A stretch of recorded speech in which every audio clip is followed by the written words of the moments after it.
Politics 101 and Arlene Unfiltered. And you better believe this is unfiltered. It is so unfiltered that I have been, in the 24 hours I've been on TikTok, I have received so much hate mail, and I welcome it. Bring it on. Bring it on.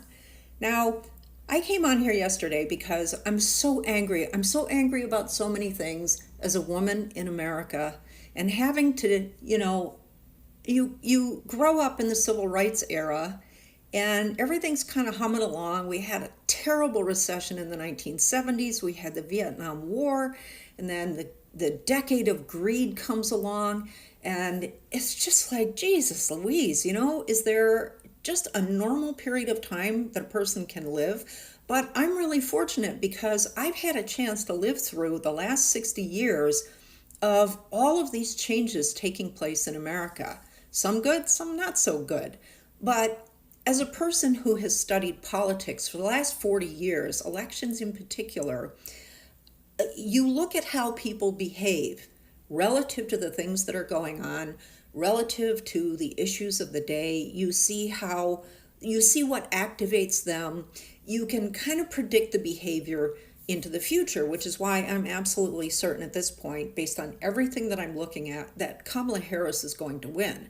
Now, if you want to refute this, I'm happy to have a conversation with you because, in my 40 years of looking at politics and elections, especially as we moved into the election of Donald Trump in 2016, I've seen all kinds of things. And I look at the data, I look at the numbers, I look at the electoral maps, I look at the polls.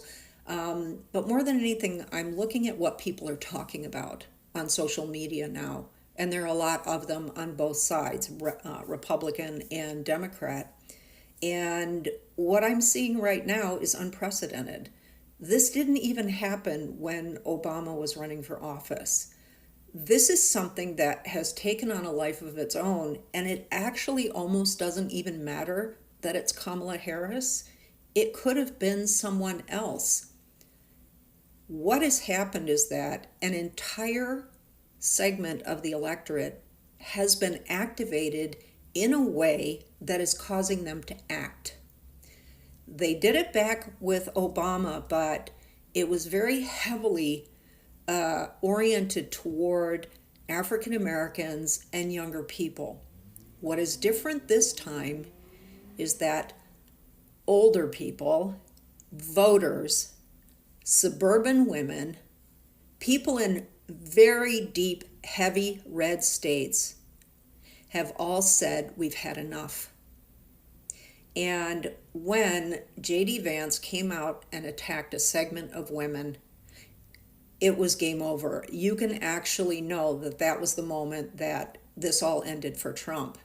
It's not going to matter over the next 100 days what kind of attack ads Donald Trump runs, all of the attacks on Kamala Harris, all of the stuff that's going to just be thrown at her about race, about her gender, about everything, like dismissals of all of her accomplishments, all of it it's all going to get thrown at her, and it doesn't mean anything because the reality is that this huge movement of people right now that is now in motion, they already know that they're voting for her.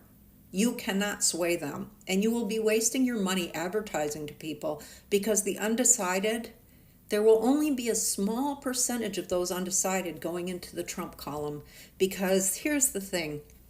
When you get momentum like there is right now, there is a certain energy, and that energy is going to carry all of those people forward into the voting booth. And the very fact that you are seeing older white Republicans declaring out on social media that they've had enough and they are voting for Kamala Harris, you know that the tide has shifted and this ship has sailed. And so I've said it in several videos already.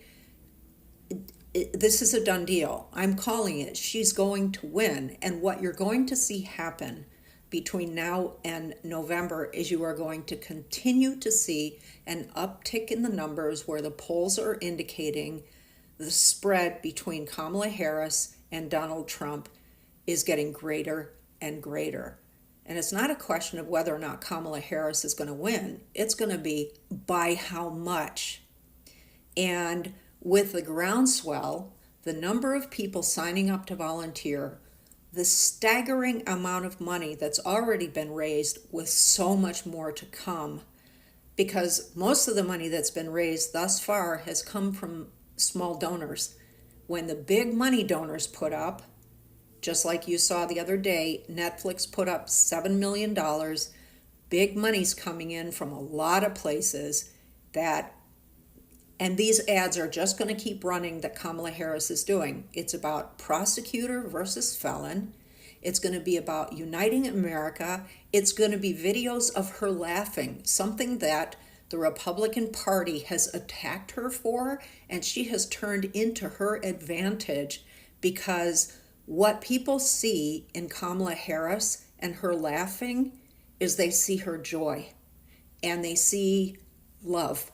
And that is what Americans are desperate for. That is what the world is desperate for, in seeing the America that they know and admire. And the rest of the world doesn't want to see what they have seen since Donald Trump got into the office. So just recognize that this is done. It's game over. And that what the Democrats are going to do going forward is that they are actually going to push the gas pedal down.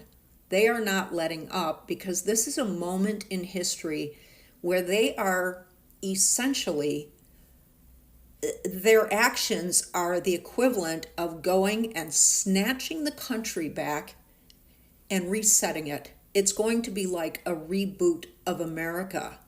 And there's no stopping it, because the momentum is too great.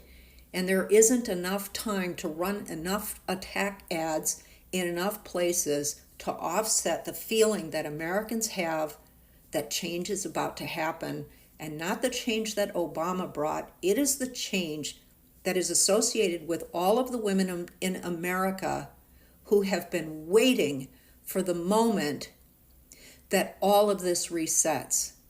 And I'm telling you, as someone who grew up in the 60s, I am pissed. I have been angry for a long time, because I have seen my America that came out of the civil rights go in a direction that I don't even recognize. And I want my America back.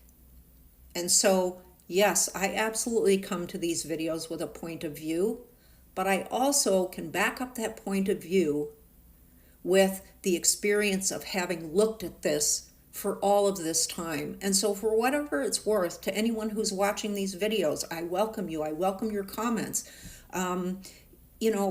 This is just what I have seen happen and what I think is about to happen. And this is how I feel about it personally. And you can disagree with me. You can agree with me. We can agree to disagree. I have no objection to talking to anybody about this. But you very clearly know how I stand about this. But for many of you, I am not driving my viewpoint down your throat. I'm not driving my beliefs down your throat. I have a point of view. I have a belief about things, but I also have the experience of what looking at 40 years worth of elections tells me. And so I'm going to put my experience up against yours any day.